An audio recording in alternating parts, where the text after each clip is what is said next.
नमस्कार, आपका एक बार फिर स्वागत है। और हम आज एक बहुत बड़े धर्म स्थल पर पहुंच गए हैं।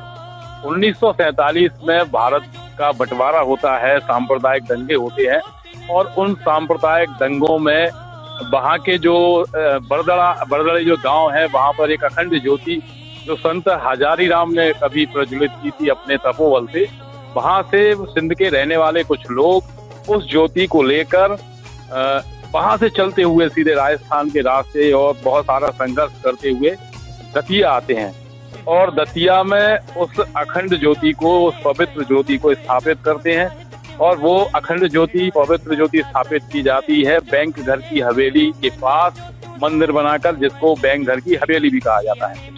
वहां के बाद फिर इसकी यात्रा शुरू होती है, क्योंकि वो स्थान छोटा था और ज्योति के प्रति जो श्रद्धा है वो पूरे सिंधी समाज की थी, जो पाकिस्तान से हिंदुस्तान में आया और यहाँ आकर वो बस गया।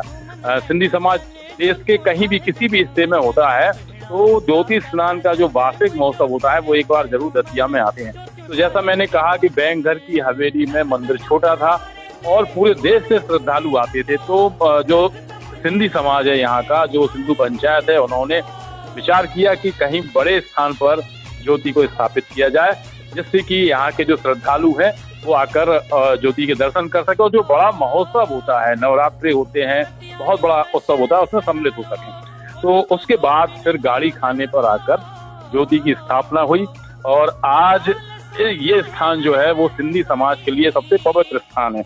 हमारे साथ वो शख्स हैं जिनके पूर्वज रत्नानी जी थे, वो इस ज्योति को पाकिस्तान से दतिया लेके आए थे।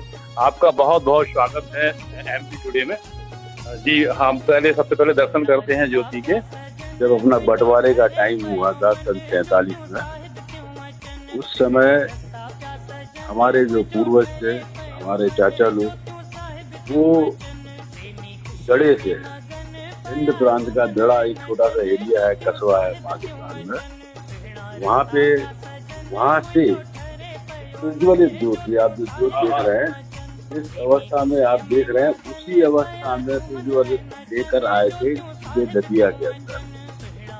47 के अंदर, 47 से 62 तक बेंगर की हवेली में इनका स्थान था।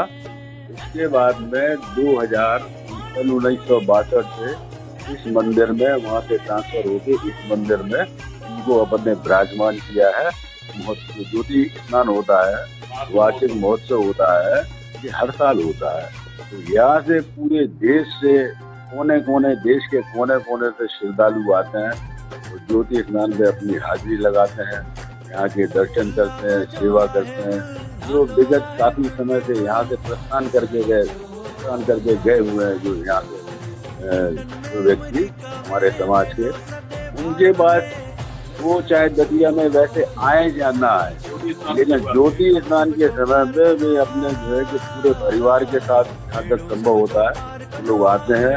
और ऐसा नहीं कि वो मेहमान बन के आते हैं, वो एक सेवादारी बन के आते हैं, सेवा भी करते हैं। तो अपनी जो है कि इनके सामने, ज्योति के सामने, इनकी बहुत बड़ी हमारे लिए आस्था है, हमारे लिए भगवान का प्रतिरूप है, भगवान का स्वरूप है।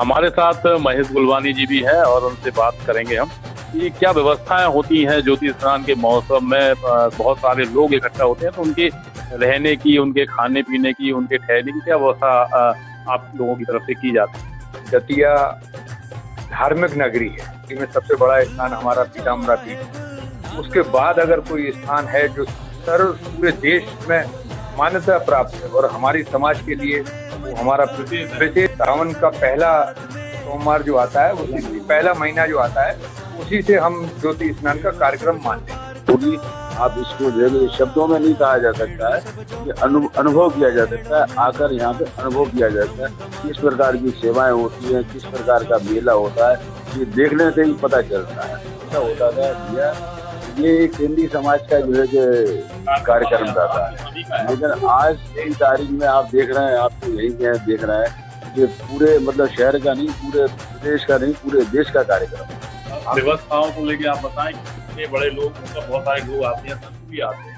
क्या व्यवस्था करवाते हैं? हमारे इस प्रांगण में हमें कहने में बड़ा गर्व महसूस होता है। इस प्रांगण में लगभग 3000 से 4000 लोगों की रहने की व्यवस्था है इसी प्रांगण में। और दतिया के हमारे समाज के जितने भी होटल हैं और जितने भी हमारे व्यापारी हैं, धार्मिक स्थल हैं, उन सारे धार्मिक स्थलों पे और 50 कमरे लगभग हमारे होटलों वाले, सारे होटल वाले व्यवस्था में देते हैं। सारे धार्मिक स्थल, चाहे वो हमारा माता आश्रम हो, ऐसे धाम हो, देवराम धर्मशाला हो, और ये तो सारे धार्मिक स्थान है। ऐसा हमारे समाज का कोई घर नहीं रहता जिसके यहाँ हमारे जो बाहर से आए हुए अतिथि हों, किसी न किसी रिश्तेदारी में, या वो किसी न किसी परिचय के अनुसार, या यहाँ के श्रद्धालुओं के नाते, वो हम लोगों के सारे घरों में एक घर भी मुझे नहीं लगता खाली रहता होगा जिसमें शहर बाहर से आए हुए श्रद्धालु न रुके। और सारे समाज हमारा इतना उत्साह के साथ इस कार्यक्रम को मनाते हैं।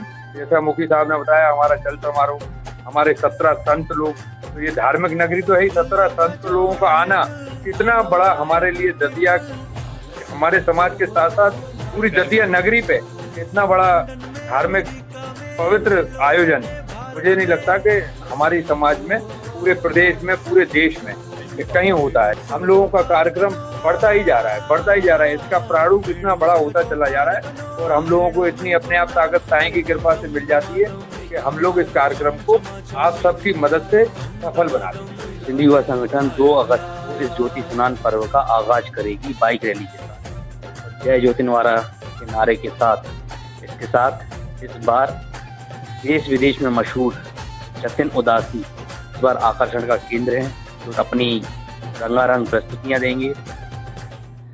इस बार निकलने वाले चल समारोह में सिंधी युवा संगठन की इकाई है। पूरी टीम इस महोत्सव में आने वाले मेहमानों को किसी प्रकार की तकलीफ ना हो, कोई परेशानी ना हो, चल समारोह में किसी प्रकार की कोई धक्का मुक्की ना हो, यह पूरी व्यवस्था संभालने का काम करेंगे। जिम्मेदारी को बाखूबी हमारे युवा निभाएंगे और इस ज्योति स्नान महोत्सव के चल समारोह जो आकर्षण का केंद्र रहता है, उसकी भव्यता को और सुंदर बनाए। पूरा जो आशीर्वाद है वो संत हजारीराम जी का है, उनके वजह से सारी व्यवस्थाएं होती हैं। उनके वजह से ये आयोजन बहुत लंबा जाता है, क्योंकि 27 तारीख से लेकर नवरात्र शुरू होगा और 5 अगस्त को चल समारोह निकलेगा। इसके बीच में लगातार प्रतिदिन कार्यक्रम है, प्रतिदिन लोग यहाँ रहेंगे और हजारों की संख्या में रहेंगे। हजारों की संख्या में व्यवस्था होती है उनके भोजन की, रहने की, ठहरने की, और प्रत्येक घर में कोई ना कोई मेहमान जरूर होता है। ये बहुत बड़ा आयोजन है जिसका साक्षी दतिया पिछले कई वर्षों से बनता आ रहा है और आगे भी बनता रहेगा। बहुत बहुत धन्यवाद।